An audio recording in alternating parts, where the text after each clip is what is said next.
সূরা কাউসার নাজিল হয়ে গেল। সূরা কাউসার কোরআনের খুব বিশাল সাইজের এক সূরা, নাকি? কিরকম ছোট?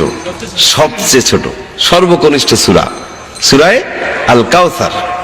আসুন একবার তেলাওয়াত করি। প্রতিটা হরফে হরফে 10-10 করে নেকি আমলনামায় লেখা হয়ে যাবে। কোন কিতাব দুনিয়া এরকম আছে তেলাওয়াত করলে 10-10 করে নেকি হবে, একটা করে নেকি হবে? কোন কিতাব আছে? কোরআন যদি তেলাওয়াত করি প্রতিটা হরফে হরফে 10-10 করে নেকি আমলনামায় লেখা হয়ে যাবে। সুবহানাল্লাহ। আসুন একবার তেলাওয়াত করি। ইন্না আ'তাইনাকাল কাউসার ফাসাল্লি লিরাব্বিকা ওয়ানহার ইন্না শানিআকা হুয়াল আবতার। 3 আয়াত বিশিষ্ট সূরা কাউসার, সর্বকনিষ্ঠ সূরা অবতীর্ণ হয়ে গেল। সাহাবায়ে কেরাম সূরা কাউসারের প্রথম 2টা আয়াত কাবা শরীফের গায়ে লাগিয়ে দিলেন।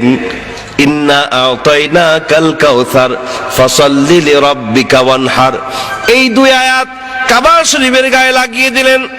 আর ঘোষণা করলেন, ও মুশরিকেরা, তোমরা তো লম্বা লম্বা কথা বলো, আল্লাহ রাব্বুল আলামিন তোমাদেরকে একটি সূরা বানিয়ে আনবার জন্য চ্যালেঞ্জ দিয়েছিলেন, ওই চ্যালেঞ্জের মোকাবেলা তোমরা করতে পারো নাই, অথচ এখনো বলছো কোরআন নাকি মুহাম্মদ রাসূল করিম সাল্লাল্লাহু আলাইহি ওয়াসাল্লামের বানানো কিতাব, সূরা বানানোর দরকার নাই। এবার তোমাদেরকে আমরা ছোট্ট একটা চ্যালেঞ্জ দিচ্ছি, ছোট্ট সূরা কাউসার অবতীর্ণ হয়েছে।